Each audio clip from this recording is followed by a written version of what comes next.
Hello મિત્રો, કેમ છો બધા? મજામાં? સ્વાગત છે તમારું કિંગ ઓફ બેંક નિફ્ટી ગ્રુપની યુટ્યુબ ચેનલ ઉપર.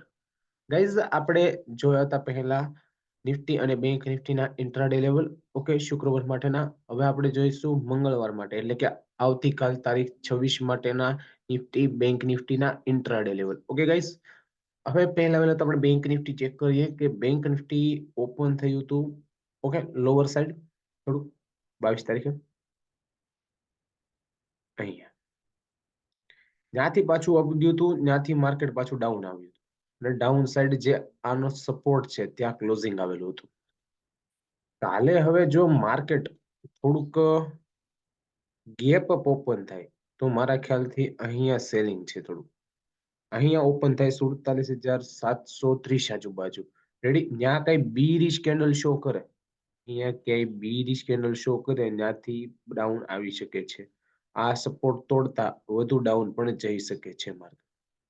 ઓકે, અને જો માર્કેટ પછી હાઈ ઓપન થાય છે, એટલે કે ગેપ અપ ઓપન થાય સારું એવું 300, 200, 250 પોઈન્ટ, અને અહીંયા જો સારી એવી બુલિશ કેન્ડલ સસ્ટેન કરવી જોઈએ બુલિશ કેન્ડલ, તો થોડુંક અપ જવાના અહીંયાથી, અને ત્યાંથી પછી અહીંયા પાછી બીરિશ કેન્ડલ શો કરે તો ત્યાંથી ડાઉન આવવાના ચાન્સીસ પણ રહી શકે. પણ જો એ ક્રોસ કરીને સસ્ટેન કરે અપસાઇડ, તો વધુ અપસાઇડ જવાના પણ ચાન્સીસ બની શકે છે. આ બે લેવલ ત્યાં ક્રિએટ થઈ શકે એમ છે, તો ત્યાં આવે માર્કેટ ત્યારે ધ્યાનથી હોલ્ડ કરવું કે સેલ કરવું એ તમારે પહેલા વિચારવાનું. ઓકે, એટલે પહેલા તો જો માર્કેટ ગેપ અપ ઓપન થાય તો ત્યાં બીરિશ કેન્ડલ શો થાય તો ત્યાંથી ડાઉન આવી શકે છે માર્કેટ. બાકી આ લો છે અને ગેપ ડાઉન ઓપન થાય છે નીચે, ત્યાં બીરિશ કેન્ડલ સારી શો કરતા ડાઉન સાઈડ વધુ આવવાના ચાન્સીસ રહી શકે છે.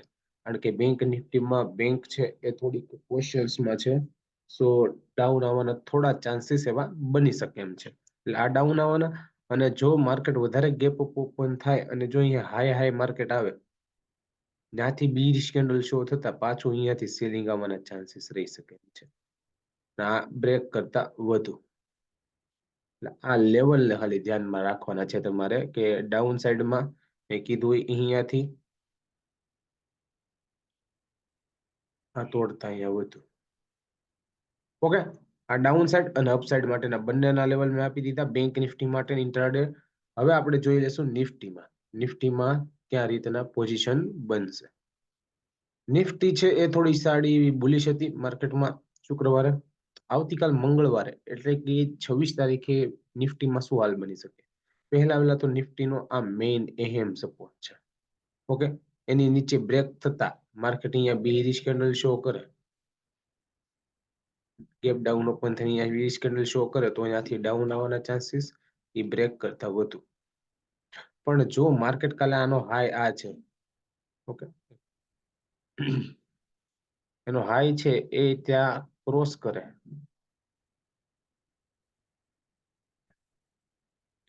21,390, 21,390 કાલે ક્રોસ કરે તો અહીંયાથી થોડાક અપ જવાના ચાન્સીસ બની શકે છે. બુલિશ કેન્ડલ બનતા ત્યાંથી શો થતા 21,500 સુધી જવાના ચાન્સીસ પણ બની શકે, પણ એની ઉપર સારી એવી સસ્ટેન થાય તો જ. બાકી આનો આ લો છે, રેડી વાત છે, એનો લો છે આ બ્રેક કરતા અહીંયા બીરિશ કેન્ડલ શો કરતા ત્યાંથી પણ ડાઉન સાઈડ આવો મૂવ અહીંયા લઈ શકે છે, કારણ કે આ ફીલ કરી શકે એમ થઈ શકે, બની શકે. સો ગેપ અપ ઓપન થાય તો ધ્યાન રાખવું. પહેલા તો ગેપ અપ ઓપન થાય અહીંયા સુધી માર્કેટ આવે, ત્યાં કઈ બીરિશ કેન્ડલ શો થાય 19,500 આજુબાજુ, તો ત્યાંથી પણ માર્કેટ ડાઉન આવવાના ચાન્સીસ અહીંયા સુધી રહી શકે છે, લો લેવલ સુધી. ઓકે ગાઈસ, તો આ છે નિફ્ટીના લેવલ. છે બેંક નિફ્ટી અને નિફ્ટી બંનેના લેવલ છે, અને જોઈ લેજો આ લો બ્રેક કરતા માર્કેટ ઓપન થાય ગેપ ડાઉન, ત્યાંથી પણ ચાન્સીસ ડાઉન ના જ રહેશે. ઓકે, અપસાઇડ અને ડાઉન સાઇડ બંનેના ચાન્સીસ મેં જણાવી દીધા છે. પરફેક્ટ લેવલ, આ લેવલ જોઈને કામ કરવું, ઓવર ટ્રેડિંગ ના કરવું, અને એનાલિસિસ વગર વર્ક ના કરવું. ઓકે ગાઈઝ, જે લોકોને ના આવડતું એ બધું ટોટલી વસ્તુ, તો આપણે આપણા ક્લાસીસ કરાવીએ છીએ, એમાં જોઈન થઈ શકે છે, જેમાં તમારે 8980226141 ઉપર મેસેજ કરવાનો રહેશે. તમારું સિટીનું નામ અને તમારું નામ જણાવવાનું રહેશે, એટલે તમને પૂરેપૂરી ક્લાસીસની ડિટેલ મોકલી આપવામાં આવશે. બાકી કે વધુ જાણકારી જોતી હોય તો તમને પર્સનલ કોલ કરી શકો છો. ઓકે ગાઈઝ, આ છે મારા નિફ્ટી અને બેંક નિફ્ટીના 26 તારીખના ઇન્ટ્રાડે લેવલ. જો તમને ગમ્યો એ વિડીયો તો લાઈક, શેર, કોમેન્ટ અને સબસ્ક્રાઇબ કરવાનું નહીં ભૂલતા, અને તમારા ફ્રેન્ડ સાથે શેર કરવાનું નહીં ભૂલતા. ઓકે ગાઈઝ, બીજો કોઈ ક્વેરી હોય, ક્વેશ્ચન હોય તો તમે અમને કોમેન્ટ બોક્સમાં જણાવી શકો છો. આભાર.